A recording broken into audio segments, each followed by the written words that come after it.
नमस्कार मंडळी, आपले अर्थमंत्री अजितदादा पवार यांनी एक मोठं विधान केलेले आहे।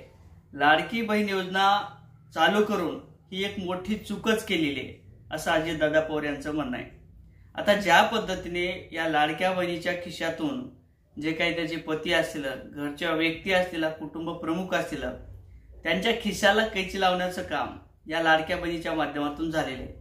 लाडक्या बहिणीला 1500 रुपये देऊ अशा पद्धतीने विधानसभेपूर्वी सांगितलं आणि ती योजना मोठ्या थाटामाटात गाजावाजा करून ही चालू केली।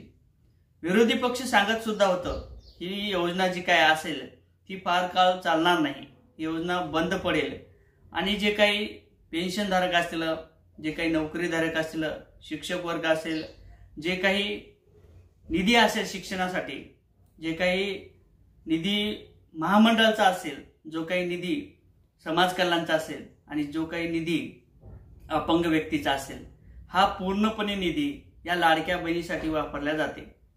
खरं तर लाडक्या बहिणीची योजना कोणीही मागितली नव्हती, परंतु स्वार्थापोटी किती खालच्या दर्जावर जायला पाहिजे हा एक मोठा प्रश्न आहे। एकीकडे लाडक्या बहिणीला सरसगट 1500 रुपये देऊ अशा पद्धतीने या सरकारच्या माध्यमातून सांगण्यात आलं होतं आणि ती योजना सुद्धा सुरू झाली होती।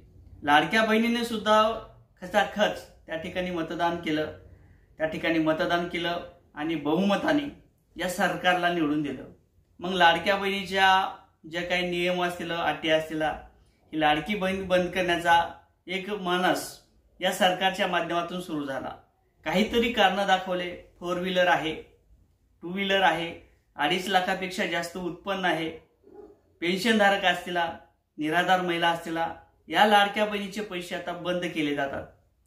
म्हणजे योजना कोण चालू करणार? सरकार। त्याची छाननी कोण करणार? सरकार। आणि पैसे वाटप करण्याकरता निधी उपलब्ध कोण करणार? हेच सरकार। निधी उपलब्ध नाही, मग काहीतरी कारण दाखवले, काहीतरी निमित्त दाखवलं आणि ही जी काही योजना असेल, या लाडक्या बहिणीचे जे काही योजनेचे पैसे असतील हे पूर्णपणे बंद करण्याचं काम या सरकारच्या माध्यमातून सुरू झालेले आहे। बऱ्याच काही लाडक्या बहिणी आता बंद झालेल्या आहेत। बऱ्याच काही लाडक्या बहिणीला 500 रुपये मिळतात, कोणत्या लाडक्या बहिणीला 1500 रुपये मिळतात आणि काही लाडक्या बहिणी पूर्णपणे बंद करण्यात आलेल्या आहेत।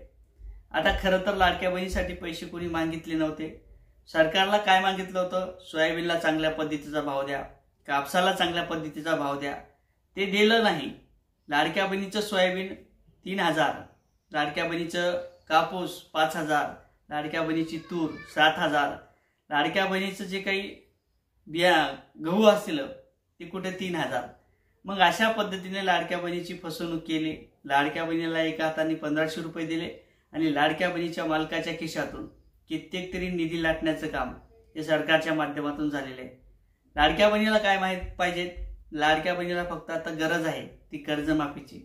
त्यानंतर तुम्हीच आश्वासन दिलेले, म्हणून तर शेतकऱ्यांना लाडक्या बहिणीची जे काही निधी असेल ते नकोसा झालेला आहे। लाडक्या बहिणीला जर द्यायचं झालं तर तिच्या घरात लागणारं तेल ते स्वस्त करा, जे काही धान्य असेल, कडधान्य असेल, जे काही इतर वस्तू असतील त्या स्वस्त करा आणि लाडक्या बहिणीच्या मालकाला जर द्यायचं झालं तर मग कर्जमाफी द्या।